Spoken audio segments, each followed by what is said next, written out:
Fast forward, income or channel, so I have a GH Politics Avenue. Podcasters are training because we headlines. And a jump right now, it will be exum, or need me and her rock sims, and the idiot can.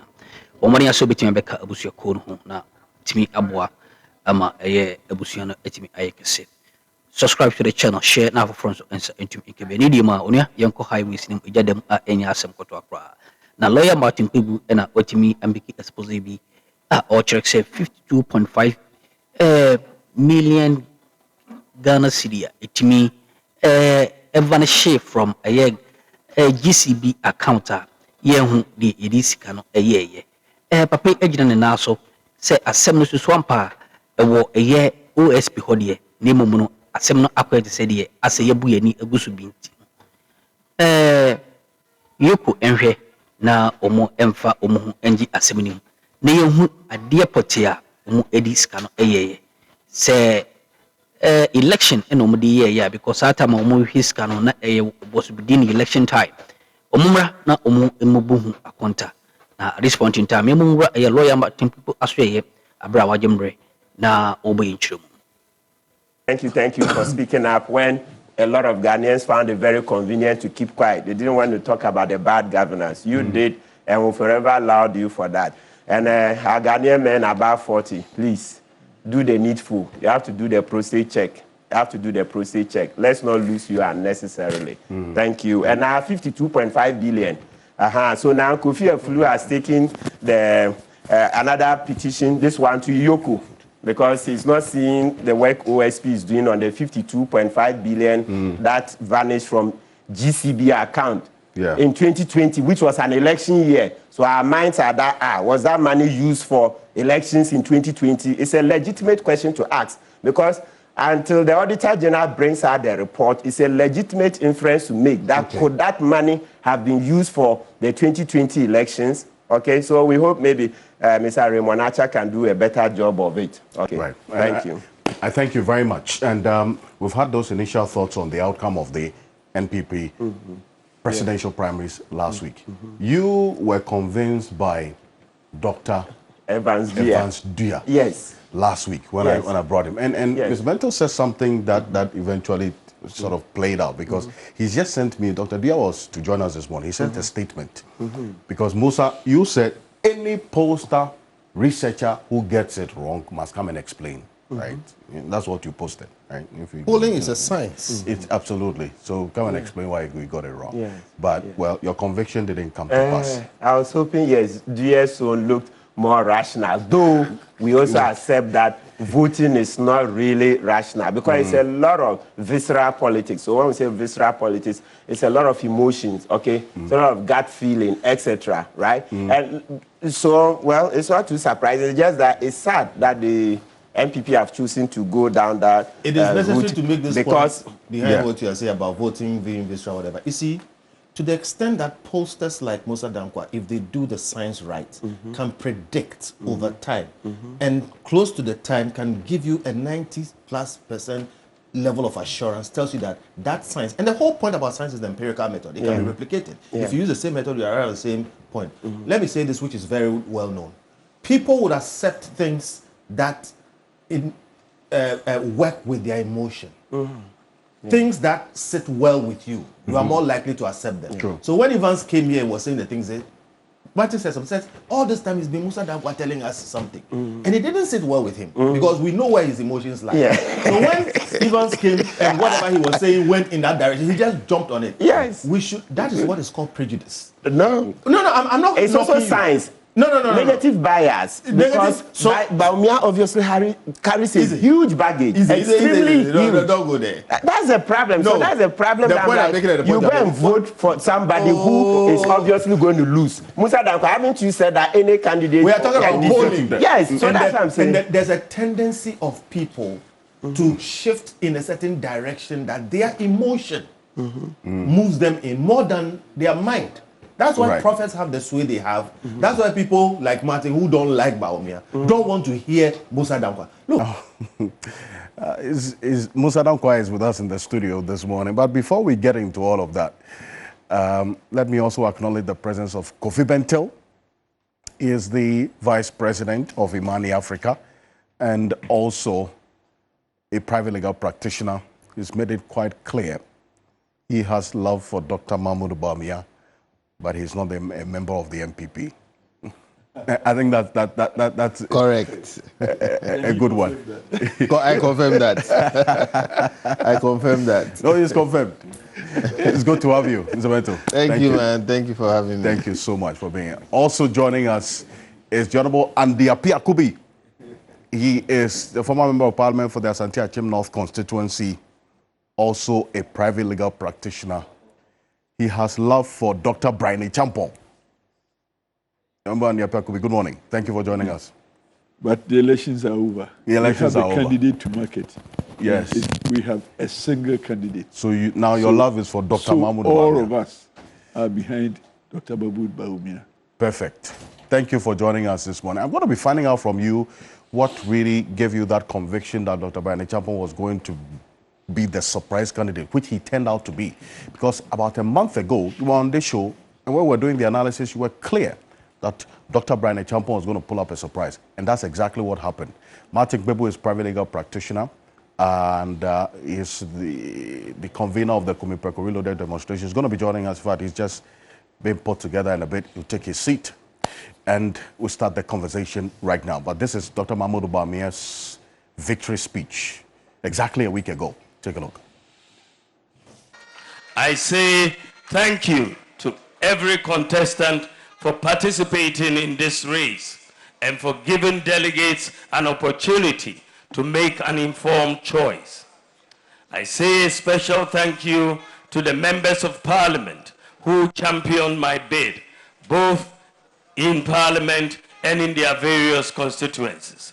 I will never forget what you have done for me, and I will never forget you. The polls have ended, but our push for a stronger NPP has just begun. With Almighty God, we shall succeed. The journey to victory 2028 has just begun. We are in this together. We shall work together, and we will win together. We shall work together, and we will win together. As it is often said, after competition comes cooperation. And our expectation that all party members will apply themselves to this principle. It cannot be the case that one's support for the party is maintained only when those we support lead. I want to stand on this energy to make a passionate appeal to all members of the great NPP to let go of whatever reservations they have and come together. We need every idea, every voice, and every piece of advice to help us preserve and project a proud tradition bequeathed to us. Well, so that's Dr. Mahmoud Bawumia there. 561 rejected ballots. But then again, look at the numbers when it comes to the total valid votes cast. 196,462. That's huge. We're talking about some 93% voter turnout. So the interest of the NPP delegates in this was quite clear in choosing their leader going into election 2028. And this is it. Kennedy Ohie Japan, the only region that we saw Kennedy Ohie Japan dominate is in the central region, and that's where this whole controversy about the Efutu constituency. I'll be finding out from Musa Dankwa if he saw, if he foresaw what happened in the Efutu constituency. But this is it. Then Dr. Brian Champong, surprise, a voter region, he made a big showing in there, won the voter region. And this is one that many did not see coming. And in fact, it's not just the voter region that Dr. Brian Champong made inroads in. If you look at his showing over the period, look at this. In the voter region, yes, he won, but in the eastern region, his home region, a Betifi member of parliament, he made a strong impact there as well, even though he didn't win.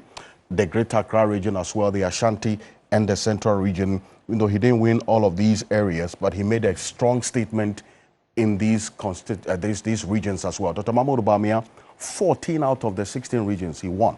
Northeast, Western, Eastern Ahafo, Savannah, Upper East, Oti, Northern, Bono East, Upper West, Northeast, that's the Northeast, Greater Accra, Ashanti, Western, North.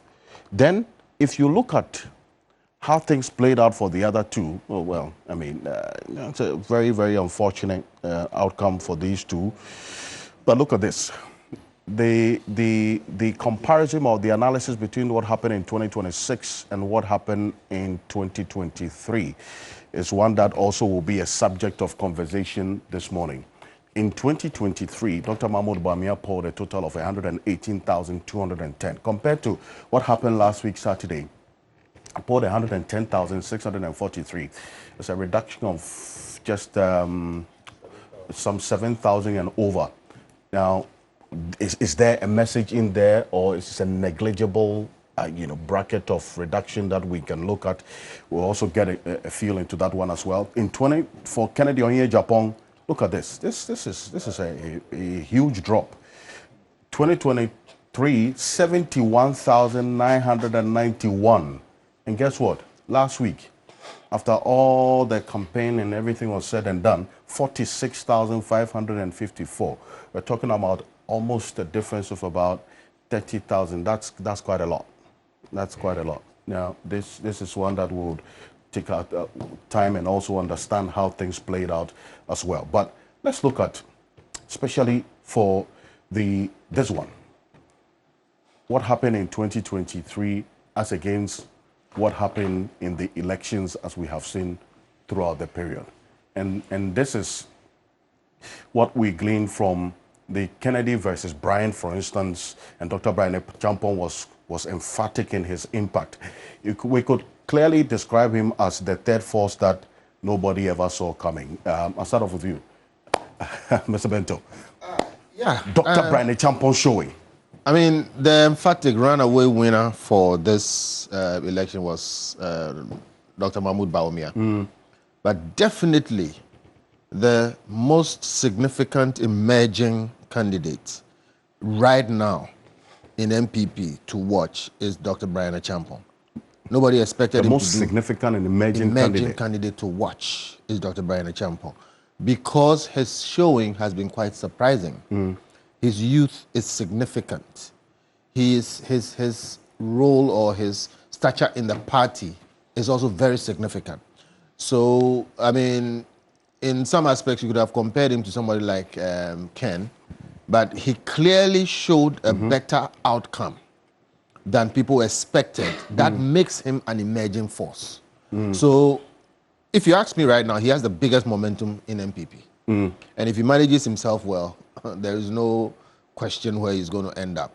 So if you ask me, I mean, if you put Dr. Bawumia's win aside, Bryan Champong was the one who actually won this election. He has the biggest momentum in the NPP right now. The biggest momentum right now. It's for him to lose it in the next election. It is for him to lose it, yeah. So if he manages himself well, he'll go all the way. I see. But you were in Dr. Bryan Champong's camp. That is, yes, I say you were. He's now come back to... Indeed. The other one, So a month ago, what did you see that we all didn't see? That you made that emphatic statement that, look, Dr. Bryan Champong was going to be the surprise candidate in this. It actually came to pass on the day. I saw him as bringing on board what NPP has lacked over the years. Carrying the youthful segment of our voting population. And I saw him as the person to mobilize that and drop it into the NPP kitty. And I knew that looking at the dynamics, the demographic dynamics of the voters, the delegates, I knew that he was going to bring those ones to himself and therefore impact on the finals of the elections. Again, his persona, you see, my good friend has made some attributes, but his persona, he was quite distinct from the past opposition persona in elections. He was focused, he was decent, and he was not that overly competitive. he gave out what he thought was his attributes to the people. People saw him as a new candidate on the block. People saw him as a replacement of the old order. So Dr. Brian Champong had a target. And in Volta region, where we have never performed well as a party, Dr. Brian Champong had a strategy. True. So, I mean, forgetting about everything, we cannot forget his strategy also. He was dealing with the delegates one-on-one. And he reached every part of the country. And wherever he went, there was always the message from the rank and file that we will look at you in the future. So it was a very good showing, a very good announcement, and a very good presentation. And this persona also added to the expectations into the future. But as we have done, and as we have seen, Dr. Mahmoud Bawumia has been the overwhelming, there is overwhelming endorsement of Dr. Bawumia's candidature. And for now, I think that all of us must join the campaign of Dr. Bawumia and do the things differently from what we have done in the past. We shouldn't leave any segment of the voting population behind. And me particularly, having been a youth organizer before, I think we have to look up also to invite the youth into our campaign. Those days, we used to go to university campuses.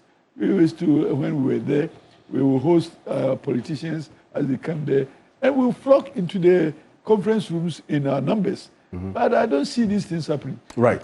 These are some of the things that I would want to lead a team, bring onto the board. But Zumato, it appears that Brian Champong saw the light quite early when it comes to the combative kind of campaigning, because when he started, the jabs were quite consistent on Dr. Mahmoud Bawumia. Said he lost even in the areas or constituencies where there are a lot of Muslims in there. But those were no jobs. He was only dealing with statistics. Okay, right. That's true. That's true. But at some point, indeed, but then you saw that he was he just decided to take a different course. Yes. Campaigning is a tussle.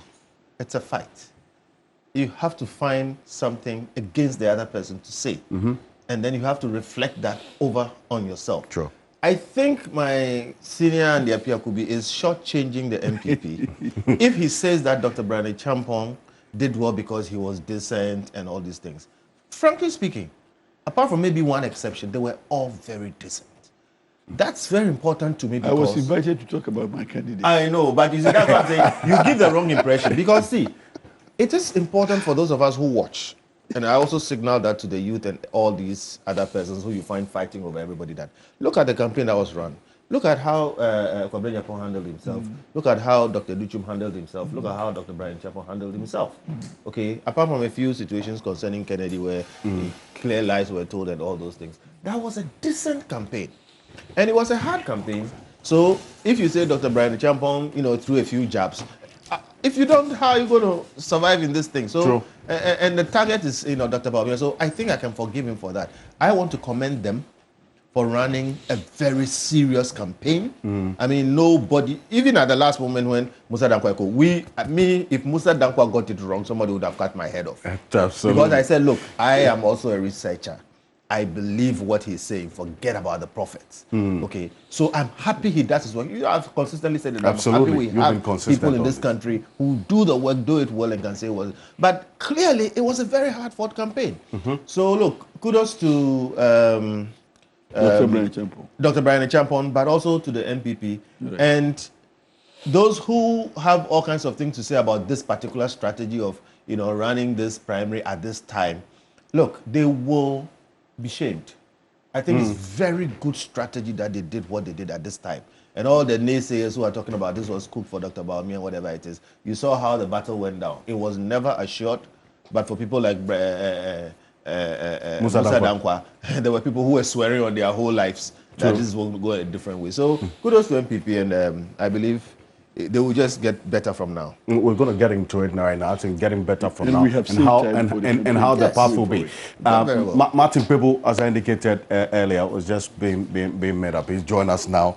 This is you didn't wear the fugu. Martin is always very unpredictable. It's better cut the feel with the Yes, I like I'm to supporting my president. Yes, it's been fugu throughout the I week. also fugu very colorful. Next week, Supporting my president. next week I'll come in the kente. So I told you I for it. Kente cloth. Yes, kente fugu. We will enjoy Yeah. it. No, I I have thought kente you said fugu. kente cloth. Yes, it's a kente cloth I made into fugu. I have like five or so of them. Yeah. Why don't you bring the cloth also? Okay, we can look at We'll that. put it all together. Indeed, thank you for Yes. joining us. Good morning. Council. Okay. Yeah, good morning. Yeah, it's good to be here once again. Yeah, good be. Yeah. This morning before the normal rituals, I'm like, so the Ghanaian man and to a smaller extent the Ghanaian woman, when are we going to stop peeing outside? Yeah. Do you have public pee places? So we should start a conversation. That conversation was hard. I was part of it at a point. Yes. Some people were going to take some money to supposedly set up washrooms across for tourism. Yeah. Meanwhile, there's like a bylaw about filling stations. Have to have it. It's part of what they have to do. NPP has to enforce it. If they simply enforce it, filling stations at the place. Elsewhere, when we travel, who dare you go and stand somewhere? Exactly. You go into the service station and these things, they are there. So they should just it's this country, we don't have problems. Just get filling stations to have clean washrooms. That's all. That will improve tourism. That was somebody wanted to do procurement on it. Yeah, Wow. it's heartbreaking. It's heartbreaking. Yesterday, a young lady came in front of my house. I mean, not directly for the next house. She was. We ain't some horror to me cause what channel so I'm not so Jim Bread. I send us all bad in the Dumbi Edomania. Onya, in some room, near some of Constant was a cry.